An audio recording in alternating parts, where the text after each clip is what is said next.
Hello students, good evening. मुझे देखने वाले सभी भाई बहनों को मेरा नमस्कार। आज इस वीडियो में मैं 12th के लिए हुए क्लास टेस्ट 3 का पूरा सॉल्यूशन पूरी एक्सप्लेनेशन के साथ है इसमें लेकर के आया हूं। तो let's begin without wasting any time. बिना टाइम वेस्ट किए हम लोग वीडियो को शुरू करते हैं, है ना। पहला क्वेश्चन लेते हैं। फर्स्ट क्वेश्चन आपका है, ध्यान दीजिएगा आप सभी लोग।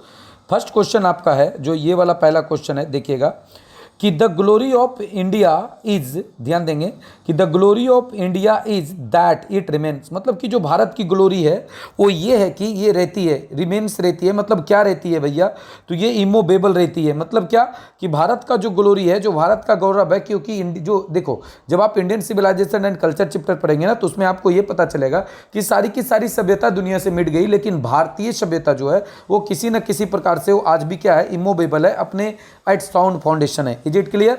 उम्मीद करता हूं कि आपको ये क्वेश्चन अच्छे से क्लियर हो गया होगा। देखिए, इतना एक्सप्लेनेशन करने के बाद भी अगर आपको किसी को कोई क्वेश्चन बच जाता है तो आप लोग क्वेश्चन जरूर कर लीजिएगा, है ना। आई विल हेल्प यू, ठीक है। चलो आगे बढ़ते हैं। फर्स्ट क्वेश्चन हो गया, सी नंबर आंसर। चलो सेकंड क्वेश्चन लेते हैं। सेकंड क्वेश्चन है कि our forefathers did not, ध्यान दीजिएगा यहाँ जो फोर फादर्स में अपस्ट्रोफ एस आई है ना, एक्चुअली अपस्ट्रोफ एस नहीं होना चाहिए, वो डायरेक्ट एस लगा होना चाहिए, ठीक है ना।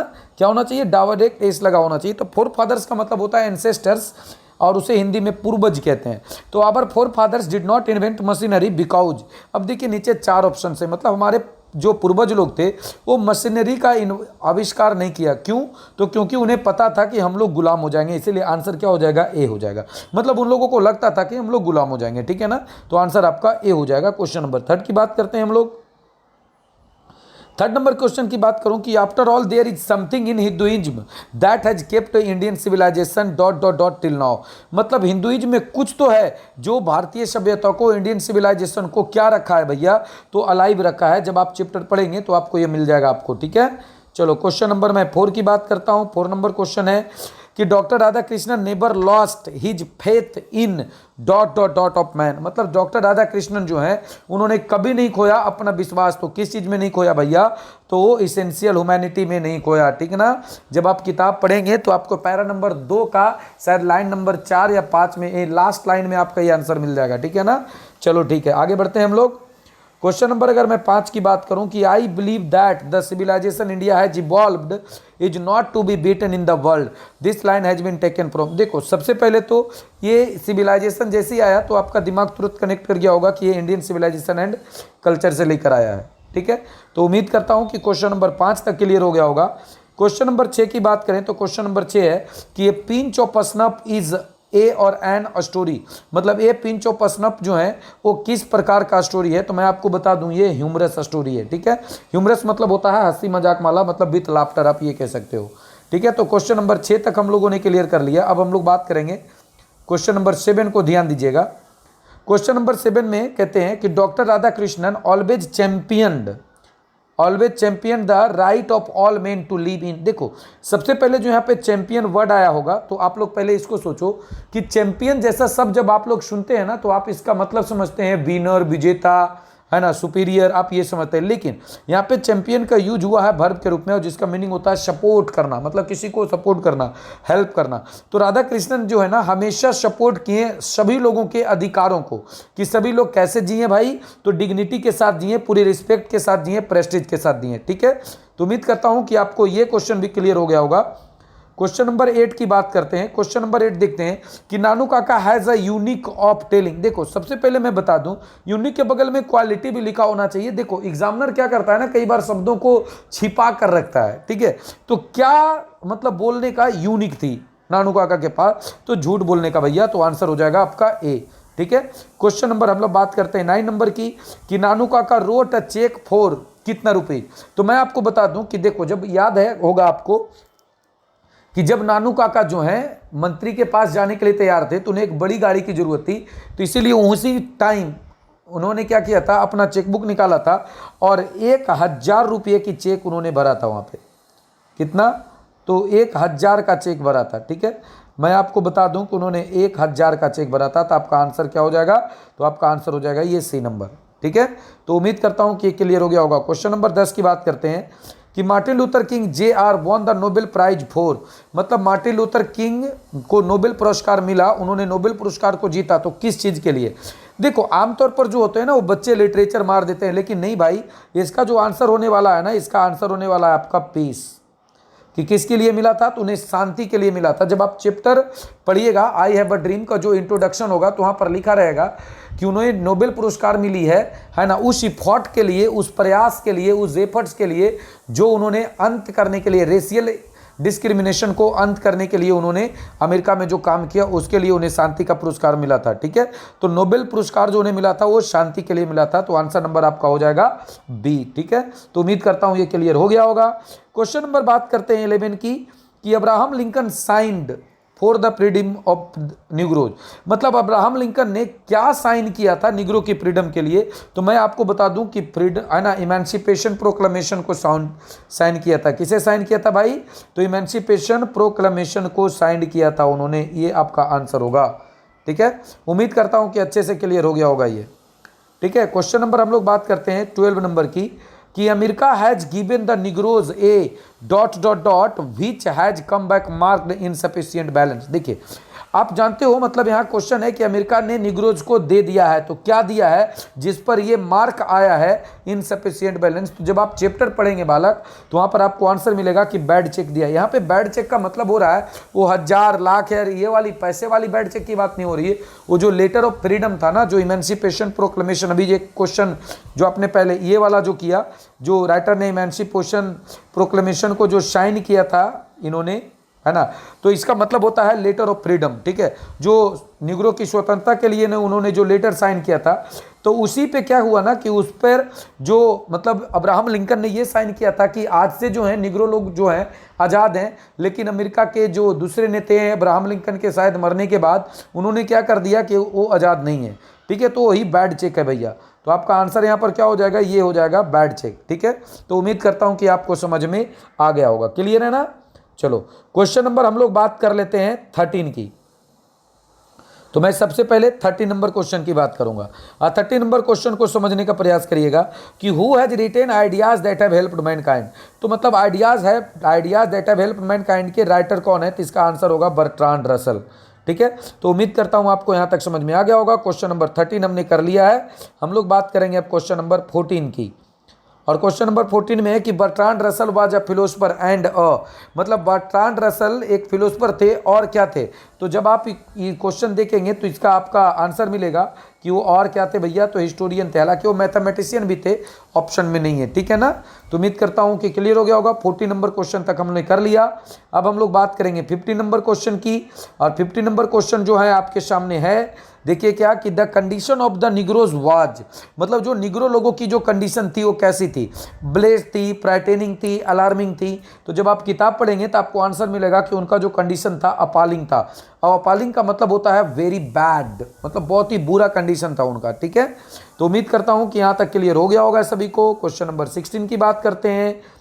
क्वेश्चन नंबर 16 आपका है, ध्यान दीजिएगा क्वेश्चन नंबर 16 में, कि the two ideas which contributed the Mankind, मतलब वो दो आइडियाज जो मैनकाइंड को कंट्रीब्यूट किया वो आखिर कौन था? तो उसमें से एक तो लिखा हुआ अंडरलाइन करके कि नॉलेज एंड टेक्निक, एंड दूसरा क्या था भैया? तो जब आप चैप्टर पढ़ेंगे तो आपको आंसर मिल जाएगा कि दूसरा क्या था। तो ध्यान दीजिएगा, तो दूसरा आपका आंसर था, है ना, मोरल एंड पॉलिटिक्स। तो आंसर क्या हो जाएगा 16 नंबर का? बी नंबर आंसर हो जाएगा। ठीक है, हम लोग बात करते हैं 17 नंबर क्वेश्चन की। ध्यान दीजिएगा 70 नंबर क्वेश्चन की अगर हम लोग बात करें कि the taming of which type of animals, मतलब ... animals made life much pleasanter and secure, मतलब क्या, किस प्रकार के जानवरों को पालने से लाइफ जो है ज़्यादा प्लीजेंटर हो गया और सिक्योर हो गया? तो आपका आंसर होगा बालक यहाँ पे डोमेस्टिक एनिमल्स को पालने से। ठीक है ना, जैसे काऊ और शीप को पाले थे, याद कर लो आप लोग, वो लोग को सभी डोमेस्टिक एनिमल्स हैं। अगला हम लोग बात करते हैं क्वेश्चन नंबर 18 की, कि ... skills play a more important role than the congenital ones. पहले समझिए, यहाँ पे एक शब्द आई है कॉन्जेनिटल। ये जो कॉन्जेनिटल शब्द है इसका संबंध होता है, इसका मतलब होता है बाय बर्थ, मतलब जन्म वाला। मतलब देखो हर इंसान में दो प्रकार की क्वालिटी आती है बालक। ठीक है, एक क्वालिटी आती है जन्म के साथ और एक स्किल आता है जन्म के बाद, जो हम लोग यहाँ से सीखते हैं। तो हमारे मानव जीवन में ना जन्म वाली क्वालिटी ज़्यादा इंपॉर्टेंट रोल नहीं निभाती है, बल्कि जो हम लोग यहाँ पर एक्वायर करते हैं। तो आपका आंसर क्या हो जाएगा? ये एक्वायर। तो तो आंसर आपका हो जाएगा बी वाला, ठीक है ना। तो उम्मीद करता हूं कि आपको क्वेश्चन नंबर 18 तक क्लियर हो गया होगा। हम लोग बात करेंगे क्वेश्चन नंबर 19 की, कि who is the main character of the story the artist. मतलब द स्टोरी, जो स्टोरी है आर्टिस्ट नाम की, उसका मेन कैरेक्टर कौन है। तो आपका आंसर तुरंत क्लिक कर गया होगा दिमाग की, बेंजी है।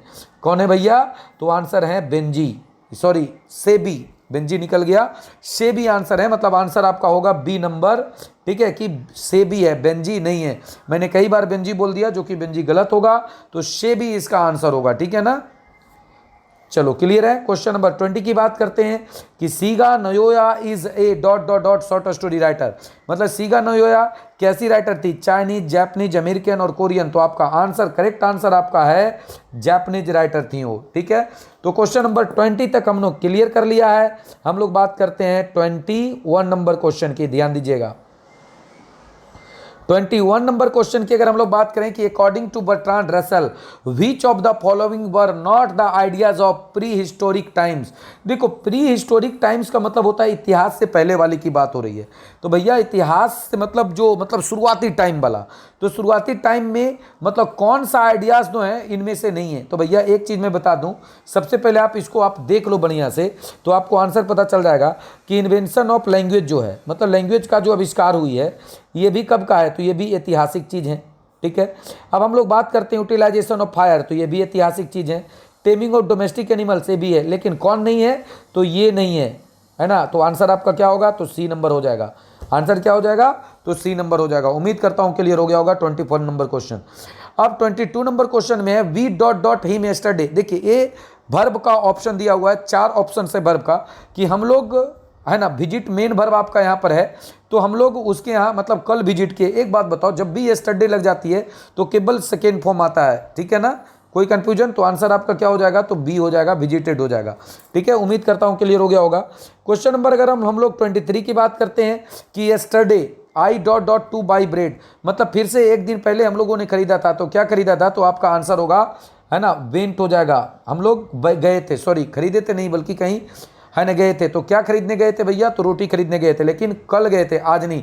यस्टरडे याद रखिएगा, यस्टरडे और लास्ट ये हमेशा सेकेंड फॉर्म को सपोर्ट करता है, क्लियर है। हम लोग बात करेंगे 24 नंबर क्वेश्चन की, U dot dot get a new dress tomorrow. देखो सबसे पहले यहाँ पर एक वर्ड आ गई टुमारो। क्या एक बात दिमाग लगाओ, क्या टुमारो के साथ कभी हैड आएगा, क्या टुमारो के साथ डिड आएगा, नहीं आ सकता, ठीक है। अब यहाँ पर डू गेट तो नहीं होगा ना भैया, तो इसलिए आपका आंसर क्या होगा, तो आपका आंसर हो जाएगा बिल। तो आपका करेक्ट आंसर यहाँ पर क्या हो जाएगा, तो बिल आंसर हो जाएगा, ठीक है।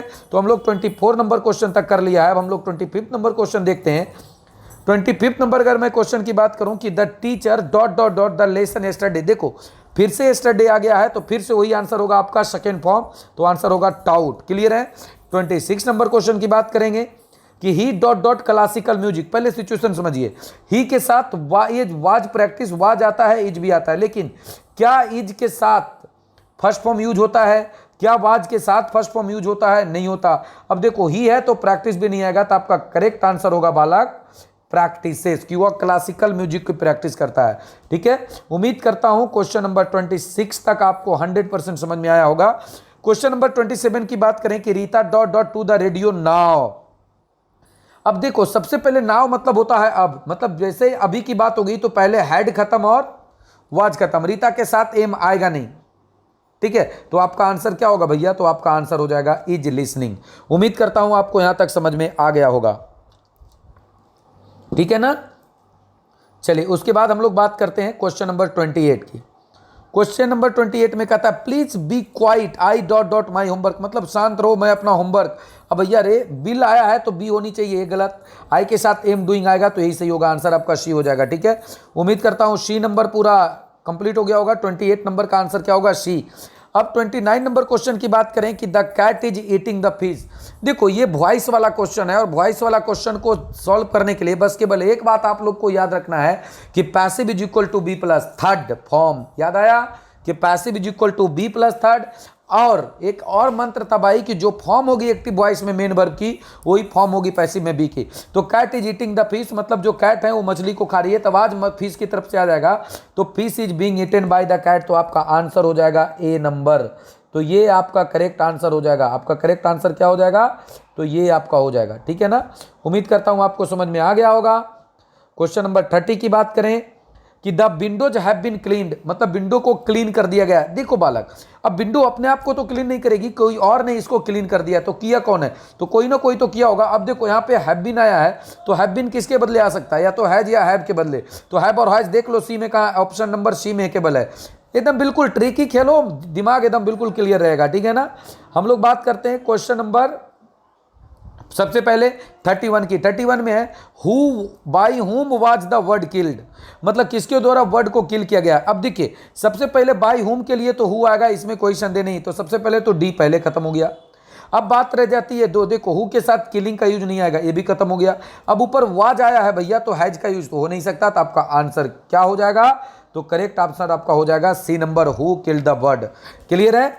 हम लोग बात करते हैं 32 नंबर की कि why do you tell a lie. देखो ये इंटरोगेटिव है कि why do you tell a lie, मतलब आप झूठ क्यों बोलते हो, मतलब आप झूठ बोलते हो। तो भैया आवाज ए लाई की तरफ से आएगी, तो देख लो आप सबसे पहले कि ए लाई के लिए ईज आएगा, और ईज बोलो चारों में है, तो सही किस में है?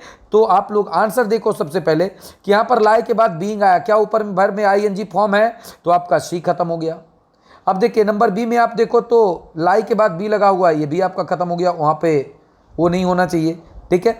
अब why a lie is told by you, ठीक है। अब वाई के तुरंत बगल में ए लाई आ गया, जो कि गलत होगा, वहाँ पर चाहिए क्या? इज भी चाहिए, तो आपका आंसर होगा why is a lie told by you, मतलब correct answer will be C, मतलब आपका जो करेक्ट ऑप्शन होगा वो क्या होगा? तो सी होगा। क्लियर है ना। क्वेश्चन नंबर 32 तक हमने क्लियर कर लिया। क्वेश्चन नंबर हम लोग बात करते हैं 33 की कि we were taught English grammar by mister Singh, मतलब मिस्टर सिंह जो है हम लोगों को ग्रामर पढ़ाते हैं, उसका देख लीजिए तो आपको आंसर आपको मिल जाएगा आंसर नंबर ए में, तो इसका करेक्ट आंसर आपका ये हो जाएगा भाई। उम्मीद करता हूं 33 तक क्लियर हो गया होगा। क्लियर है ना। क्वेश्चन नंबर 34 की बात करें कि he is known to me, मतलब वह जाना जाता है मेरे से। देखो इसका मतलब को समझिए कि मैं उसे जानता हूं, मैं उसे जानता हूं का मीनिंग केवल एक ही जगह है भैया, वो कहाँ पे है? तो वो आंसर आपका है नंबर ए में, तो 34 का आपका आंसर क्या हो जाएगा? ए नंबर हो जाएगा। उम्मीद करता हूं यहां तक क्लियर हो गया होगा। क्वेश्चन नंबर हम लोग 35 की बात करते हैं कि my uncle gave me a gift, मतलब मेरे अंकल मुझे एक गिफ्ट दिए। सबसे पहले तो आप ये देख लो है ना कि गेव सेकेंड फॉर्म है, तो इसकी पैसिव क्या होगी? तो वाज गिवन। अब वाज गिवन तो है, यहाँ भी है और यहाँ भी है, तो अब देख लो मिला करके, तो आवाज मी के तरफ से आएगी तो आई वाज गिवन, और ए गिफ्ट की तरफ से आएगी, तो मतलब आपका इसका करेक्ट आंसर आपका क्या है? तो डी, मतलब आपका आंसर बी नंबर, सॉरी ए नहीं, आपका आंसर बी नंबर भी सही है और सी नंबर भी सही है, इसीलिए ऑप्शन क्या हो जाएगा? डी, दोनों सही है, ठीक है ना। तो 35 नंबर क्वेश्चन तक हो गया। हम लोग बात करेंगे अब है ना 36 की। 36 नंबर का जो क्वेश्चन है वो देखिए नरेशन का क्वेश्चन है, ध्यान से इसको समझिएगा कि he says I go for a walk every day morning, मतलब वह कहता है कि मैं रोज जाता हूं। देखो तो आई चेंज होगा ही के हिसाब से, तो ही हो जाएगा भैया, तो he says that he goes, इसका जो करेक्ट आंसर होगा वो ए नंबर वाला ही होगा, ठीक है। तो उम्मीद करता हूं ये क्लियर हो गया। हम लोग बात करेंगे क्वेश्चन नंबर अगला, और वो क्वेश्चन है 37 की कि Ram says that he is ill, मतलब राम बोलता है कि वो बीमार है। तो अब देखो एक सबसे पहले समझिए कि राम, अब इंटरप्रेट इसको बदलना है, वो इनडायरेक्ट में ऑलरेडी है, उसको डायरेक्ट में लाना है। तो डायरेक्ट की स्टेटमेंट क्या होगी? राम अपने लिए कभी भी यूज करेगा, राम किसी को बोल ही नहीं रहा है, तो यू भी नहीं होगा, ये भी नहीं होगा। अब ये दोनों में दिक्कत है, तो देखो वहाँ पर राम सेज है, तो राम सेड तो नहीं होगा ना भैया, तो आपका आंसर करेक्ट हो जाएगा क्या? सी नंबर, ठीक है। तो ये कम समझ में आ गया आप लोगों को। अब हम लोग बात करते हैं 38 का। देखिएगा कि she said that she was a doctor, she said that she was a doctor. एक बात बताओ, अगर बेटा वो अपने बारे में, मतलब वो कह रही है ना कि मैं डॉक्टर ही है ना, कि मैं डॉक्टर हूं, मतलब वो डॉक्टर है, मतलब सी ही डॉक्टर है बेटा, सी और सी दोनों एक ही है, दोनों अलग अलग नहीं है। तो सबसे पहले ये अगर बोलेगी बेटा अपने आप को, तो अपने आप को कभी यू नहीं बोलेगी, अपने आप को गीता नहीं बोलेगी। अब देखो यहाँ पर बेटा वाज है तो हैव का यूज कभी होगा नहीं, मतलब वो क्या बोली होगी? एम बोली होगी, जो बाद में चेंज हुआ होगा, ठीक है। तो आंसर आपका क्या हो जाएगा? तो सी हो जाएगा। उम्मीद करता हूं कि आपको अच्छे से समझ में आ गया होगा, ठीक है। तो 38 क्लियर। अब हम लोग बात करते हैं 39 की कि Deepak said the words were flying, मतलब दीपक ने कहा कि पक्षियां उड़ रही थी। तो सबसे पहले दीपक सेड दैट, तो देखो दीपक सेड दैट 3 में है। अब वर क्या है? सेकेंड फॉर्म, अगर इसको पास में फेंकोगे तो हैड बीन आना चाहिए, और हैड बीन केवल सी में है बालक, तो आपका आंसर करेक्ट होगा सी नंबर, ठीक है। तो उम्मीद करता हूं कि 39 भी आपका क्लियर हो गया होगा। क्वेश्चन नंबर हम लोग बात कर लेते हैं थोड़ा सा 40 नंबर की। आप 40 नंबर क्वेश्चन को ध्यान से समझने का प्रयास करिएगा कि he said to me my village is larger than yours, कि उसने कहा कि मेरा जो गांव है वो तेरे गांव से बड़ा है। तो he said to me is equal to क्या होगा, ही टोल्ड मी, और देखिए ही टोल्ड मी चारों में दिख रहा है, इन्वर्टेड कोमा को हटाओगे दैट आएगा, चलो बिल्कुल दिक्कत नहीं है। अब हम लोग बात करते हैं, अब दैट आएगा, अब माई चेंज होगा ही के हिसाब से, याद आया ना, आई और बी तो दूर जाएंगे, यू पास ही रहेगा, तो माई चेंज होगा ही के हिसाब से, तो क्या आ जाएगा भैया हीज, और हीज है देखो दो में, लेकिन यहाँ पर विलेज के बाद है इन, तो आपका करेक्ट आंसर आपका देखो इसी तरीके से खेलोगे ना तो आपका बिल्कुल 100% सारा का सारा समझ में आ जाएगा, तो करेक्ट आंसर आपका क्या हो जाएगा, तो ए नंबर हो जाएगा, तो आपका यही आंसर है। ठीक है, तो 40 नंबर भी क्वेश्चन हमने कर लिया है।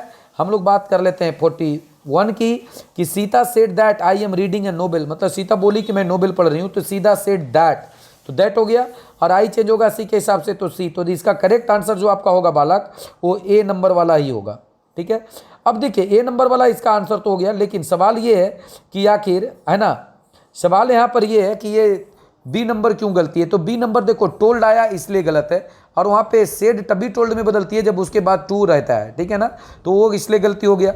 अब शी की बात करते हैं कि सीता सेड दैट, यहाँ भी तो है, तो ये भी तो सही होना चाहिए, तो सीता सेड दैट, है ना, he was reading a Nobel, लेकिन वहाँ सी है और यहाँ क्या कर दिया ही, इसलिए गलत हो जाएगा। ठीक है ना, क्योंकि आई चेंज हुआ सीता के हिसाब से, तो सी आ जाएगा बालक। ठीक है ना, और यहाँ पर क्या है, यहाँ भी टोल्ड मी कर दिया, इसलिए ये गलत हो गया। उम्मीद करता हूँ कि समझ में आ गया होगा बी, सी और डी क्यों गलती हुआ। ठीक है ना, क्वेश्चन नंबर हम लोग बात कर लेते हैं अब 42 की, कि the life of the negroes is, मतलब निग्रोज का जो लाइफ है वो कैसा था, तो sadly crippled by manacle of segregation, answer आपका करेक्ट होगा डी नंबर, ये आपका करेक्ट आंसर है डी नंबर, कि उनकी जो लाइफ है ना वो अलगाव की हथकड़ी में बहुत ज़्यादा जकड़ा हुआ था। ठीक है, ये उसका सेंस निकलता है। अब क्वेश्चन नंबर 43 है कि an ancient Hebrew deity to whom children were offered as sacrifices, मतलब प्राचीन में वो कौन सी देवता थे जिन्हें बच्चों को ऑफर किया जाता था कुर्बानी के रूप में, तो वो देवता का नाम था मोलोच। आप लोग ideas that have helped Mankind में इसको सुना होगा। ठीक है ना, तो क्लियर हो गया आपका। क्वेश्चन नंबर 44 बढ़िया सा है ना, दम वाला क्वेश्चन है, ध्यान दीजिएगा, कि human beings suffer more due to their, मतलब ह्यूमन बीइंग्स जो है ना वो बहुत ज़्यादा कष्ट झेलती हैं, किसके कारण, क्या वो घमंड के कारण, नहीं भैया, वो अपने इंटेलिजेंस के कारण झेलती हैं। ठीक है, तो आपका ये आंसर हो जाएगा नंबर बी में। ठीक है, उम्मीद करता हूँ कि यहाँ तक समझ में आ गया होगा। क्वेश्चन नंबर 45 की बात करते हैं, यू आर एन इडियट, अब डॉट डॉट डॉट सॉर्टेड, मतलब कौन चिल्लाया था। देखो, तो अगर इस क्वेश्चन की बात करें तो सबसे पहले तो आपको यही पता नहीं चल रहा होगा कि ये किस चैप्टर से है, लेकिन इतना जरूर ध्यान आ गया होगा कि ये सेबी वाले चैप्टर से लिया गया, और यू आर एन इडियट चिल्लाने वाले उनके टीचर थे, तो आंसर आपका क्या होगा, ए हो जाएगा। ठीक है ना, सेबी के teachers. How much the curio dealer had to pay for the god in the end, मतलब क्यूरियो डीलर को उस गॉड के लिए कितना पे करना पड़ा था, तो 50 एन पे करना पड़ा था, आंसर आपका डी हो जाएगा। ठीक है, क्वेश्चन नंबर बात करते हैं 47 कि what can alert physical disaster, मतलब जो फिजिकल डिजास्टर है उसे क्या अलर्ट कर देता है, तो उसे अलर्ट करने वाले भाई कोई और नहीं, हमारा फोर्थ आउट होता है, वो जो हमारी इमेजिनेशन है ना, वो जो हमारी सोचने समझने की जो क्षमता है वो। ठीक है, तो आपका आंसर क्या हो जाएगा, ए, फोर्थ आउट। क्लियर है ना।